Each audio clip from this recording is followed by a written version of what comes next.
آج منگل کے دن کا بادشاہ وظیفہ چلتے پھرتے پڑھ لو۔ شام ہونے سے پہلے پہلے سب کچھ مل جائے گا، ہر حاجت پوری ہو جائے گی۔ بسم اللہ الرحمن الرحیم۔ محترم ناظرین، آج منگل کے دن اگر آپ چاہتے ہیں کہ فوری طور پر آپ کے حالات بدلیں، آپ چاہتے ہیں کہ آپ کی زندگی میں پیسہ فوری طور پر آنا شروع ہو جائے، تو آج منگل کے دن یہ وظیفہ ضرور کر لیجیے گا۔ یہ وظیفہ اتنا آسان ہے کہ آپ نے اس وظیفے کے لیے گھنٹوں نہیں بیٹھنا، منٹوں نہیں بیٹھنا، بلکہ صرف 1 منٹ کا وقت نکال لینا ہے۔ یہ بہت ہی مجرب وظیفہ ہے۔ اس وظیفے کو کرنے کے بعد آپ کی جھولیاں بھر جائیں گی اور آپ مجھے دعائیں دو گے کہ واقعی کسی نے کوئی وظیفہ بتایا تھا۔ آج آپ کو وہ مجرب وظیفہ، وہ مجرب تسبیح بتانے لگی ہوں جسے پڑھتے ہی تقدیر کے بند تالے کھل جاتے ہیں۔ آپ لوگوں نے اللہ تعالیٰ کا ان ناموں کا ورد کرنا ہے۔ یہ اللہ تعالیٰ کے 4 صفاتی ناموں کا مجرب وظیفہ ہے۔ اس وظیفے کو کرنے کے بعد آپ کی مایوسی ختم ہو جائے گی۔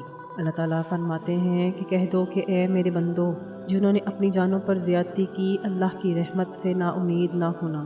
بے شک اللہ سب گناہ بخش دیتا ہے، بے شک وہی مہربان ہے اور بخشنے والا ہے۔ ایک اور مقام پر اللہ تعالیٰ نے ارشاد فرمایا جس کا ترجمہ یوں ہے، اپنے رب کی رحمت سے کون نا امید ہوئے مگر وہی جو گمراہ ہوئے۔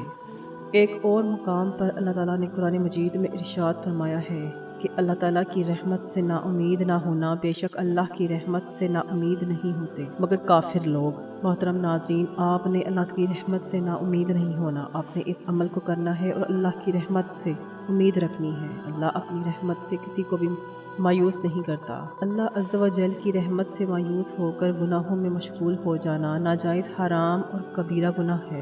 رحمت الہی سے مایوس بعض صورتوں میں کفر بھی ہے۔ چنانچہ ایک بزرگ نے اپنی تصنیف میں کفریہ کلمات کے بارے میں ایک سوال کے جواب میں لکھا۔ وہ فرماتے ہیں کہ بعض اوقات مختلف آفات، دنیاوی معاملات یا بیماری کے معالجات اور اخراجات وغیرہ کے سلسلے میں آدمی ہمت ہار کر مایوس ہو جاتا ہے۔ اس طرح کی مایوسی کفر نہیں، مایوسی کا پہلا سبب جہالت ہے کہ بندہ اپنی جہالت اور کم علمی کے سبب رحمت الہی سے مایوس ہو کر موذی گناہ میں مبتلا ہو جاتا ہے۔ اس کا علاج دنیاوی علوم کے ساتھ ساتھ دینی علوم بھی ہے۔ قرآن و حدیث کا علم حاصل کرنا جہنم سے نجات کا سبب ہے۔ محترم ناظرین، مایوسی کا دوسرا سبب بے صبری ہے۔ کسی آزمائش یا مصیبت پر بے صبری کا مظاہرہ کرتے ہوئے واویلا کرنے سے رحمت الہی سے مایوسی پیدا ہو جاتی ہے۔ اس کا علاج یہ ہے کہ بندہ مصیبتوں پر صبر کرنے کی عادت ڈالے، کیونکہ بے صبری کی وجہ سے نکلنے والے کلمات بعض اوقات کفر پر مشتمل ہو جاتے ہیں۔ بلکہ میں اس کی رحمت کاملہ پر نظر رکھوں اور اس مصیبت یا پریشانی سے نجات کے لیے اس کی بارگاہ میں التجا کروں۔ مایوسی کا تیسرا سبب دوسروں کی پرآسائش زندگی پر نظر رکھنا ہے۔ جب بندہ کسی کی پرآسائش زندگی پر غور و فکر کرتا ہے تو اسے اپنی زندگی پر سخت تشویش ہوتی ہے۔ جو بندہ رحمت الہی سے مایوس ہو جاتا ہے، اس کا علاج یہ ہے کہ بندہ دوسروں پر نظر رکھنے کی بجائے اپنی زندگی پر غور و فکر کرے، رب عز و جل کا شکر ادا کرتے ہوئے قناعت اختیار کرے اور یہ ذہن بنائے کہ جس رب نے اسے پرآسائش زندگی عطا فرمائی ہے، یقیناً وہ مجھے بھی ویسی ہی زندگی عطا کرنے پر قادر ہے، لیکن یہ اس کی مشیت ہے اور میں اس کی مشیت پر راضی ہوں۔ محترم ناظرین، انسان کو اس بات پر بھی غور و فکر کرنا چاہیے کہ جو شخص دنیا میں جتنی پرآسائش زندگی بسر کرے گا، ہو سکتا ہے کل بروز قیامت اسے اتنا حساب و کتاب دینا پڑے۔ لہٰذا پرآسائش زندگی کی خواہش کرنے کی بجائے سادہ طرز زندگی اپنانے میں ہی ہم سب کا بھلا ہے۔ مایوسی کا چوتھا سبب بری صحبت ہے۔ جب بندہ ایسے دنیا دار لوگوں کی صحبت اختیار کرتا ہے جو خود مایوسی کا شکار ہوتے ہیں، تو ان کی صحبت کی وجہ سے یہ بھی مایوسی کا شکار ہو جاتا ہے۔ اس کا علاج یہ ہے کہ بندہ سب سے پہلے ایسے دنیا دار لوگوں کی صحبت چھوڑ کر نیک، پرہیزگار اور متقی لوگوں کی صحبت اختیار کرے۔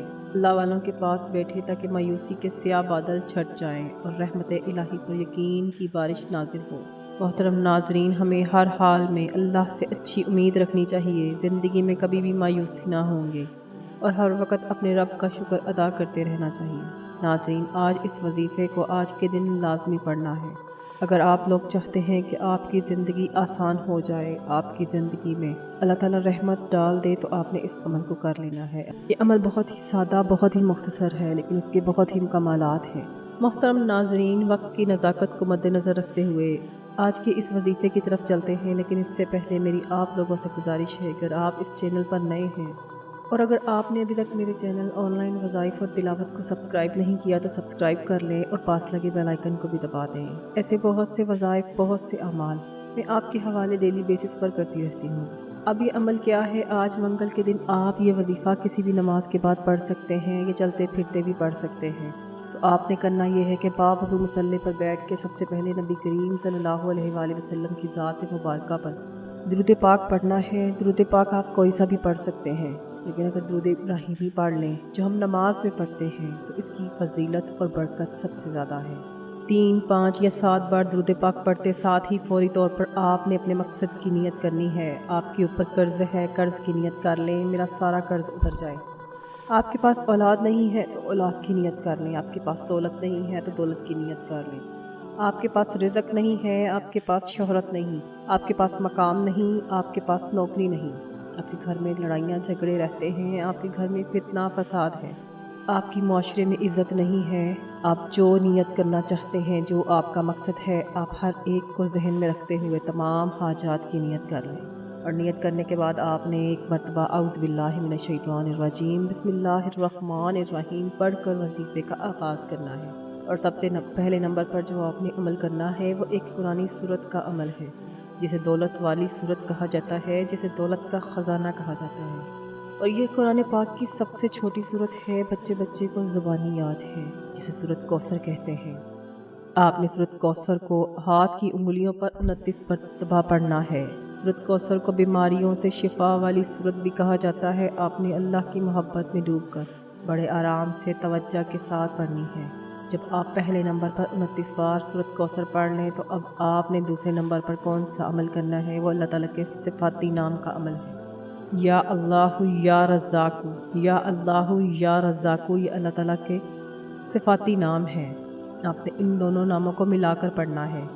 آپ نے ایک تسبیح یا اللہ یا رزاق کی پڑھنی ہے، اور تیسرے نمبر پر آپ نے یا حیو یا قیوم کا عمل کرنا ہے۔ یہ ایک ایسا اسم ہے، ایک ایسا عمل ہے جسے اسم اعظم کہا جاتا ہے۔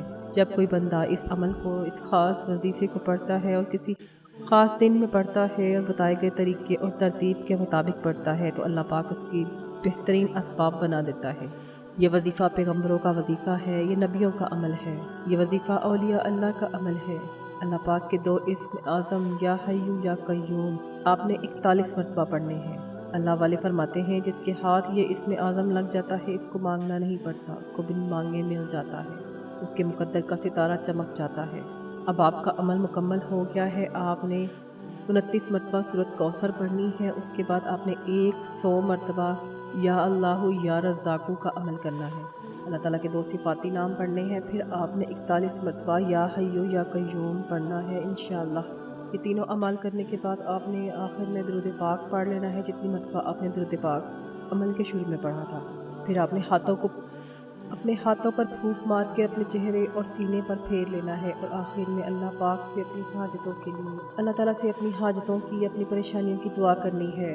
محترم ناظرین، میں اللہ تعالیٰ سے دعا کرتی ہوں آپ نے آمین ضرور کہنا ہے۔ نہ جانے کس کی آمین کے صدقے سے ہم سب کی پریشانیاں ختم ہو جائیں، ہم سب کے بگڑے کام سنور جائیں۔